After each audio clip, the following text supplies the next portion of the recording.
तो hello student, मैं राहुल शर्मा बहुत ज़्यादा स्वागत करता हूँ अपने इस प्यार के चैनल पे। तो आप लोग यहाँ पे वीडियो देख रहे होंगे जो मैंने 12th क्लास के ऊपर बना रखी है।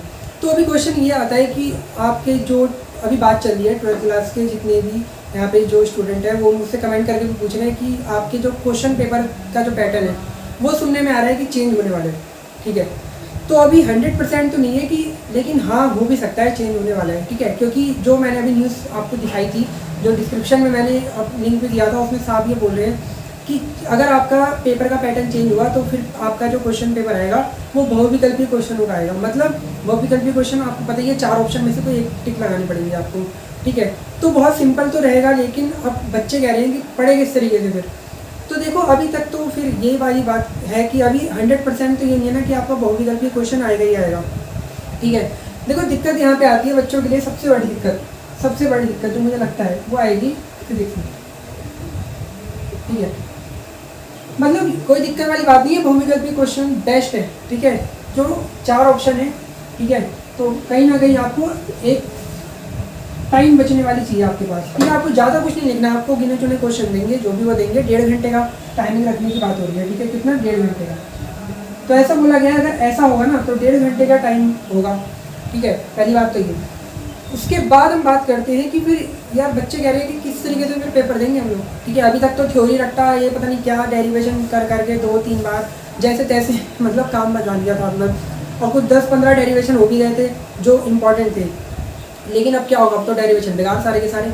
तो मैं आपको कहूँगा कि देखो सबसे पहले अभी आपको करना है कि अगर पेपर इस फॉर्म में आया ना तो आपको फिजिक्स की, अभी मैं बता रहा हूँ तैयारी किस तरीके से करनी है। देखो केमिस्ट्री और मैथ की थोड़ी अलग चीज़ होगी। केमिस्ट्री तो बहुत ईजी है भैया, जैसे पहले याद कर रहे थे वैसे ये भी याद करो, ऑप्शन तो दे देगा, और क्या चाहिए, और चाहिए क्या भैया केमिस्ट्री में। ठीक है, थ्योरी हम पहले दिमाग में इतनी रट रहे थे, अब भी हम वही करेंगे। ठीक है, थ्योरी अपनी जितनी भी रिएक्शन है, और वो ऑप्शन देगा हमें तो बस पहचानने की ऑप्शन है, टिक लगा दिया, राइट निशान एकदम। बात आती है यहाँ पे न्यूमेरिकल्स पे, जो कि मैथ पे और फिजिक्स में फिर दिमाग ख़राब करना स्टार्ट कर देंगे, क्योंकि यहाँ पे फिजिक्स में बहुत सारे डेरिवेशन।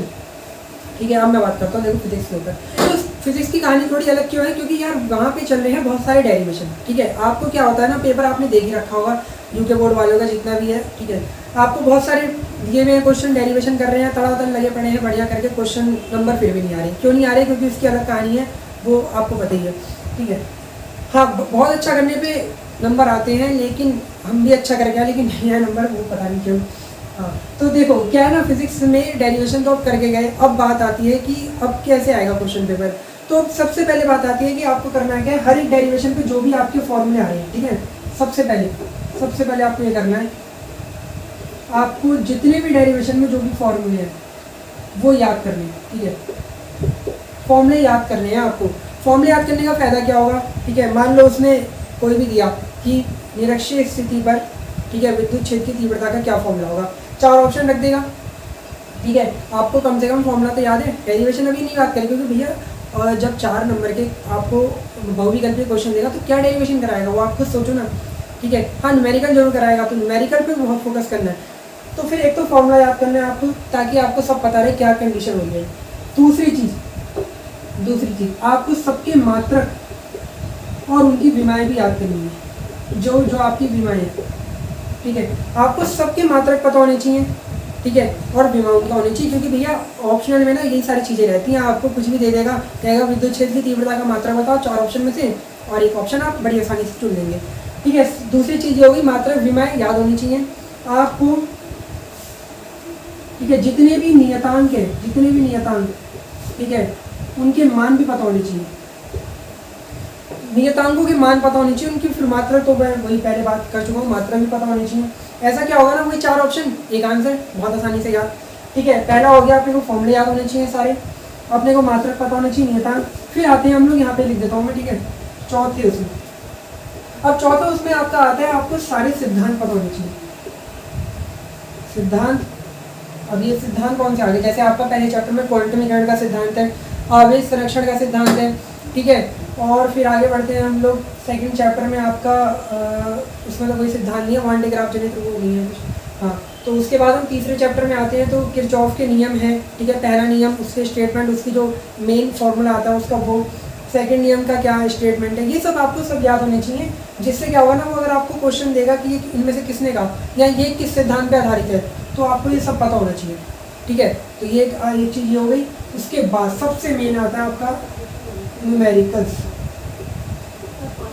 ठीक है, सबसे ज़्यादा अगर बहुविकल्पीय क्वेश्चन बने तो फिर इनके लिए ना इनकी भरमार हो जाएगी। अभी तक आपके जो भी उत्तराखंड बोर्ड के जो पेपर है ना, उसमें न्यूमेरिकल इतने ज़्यादा नहीं खतरनाक आते।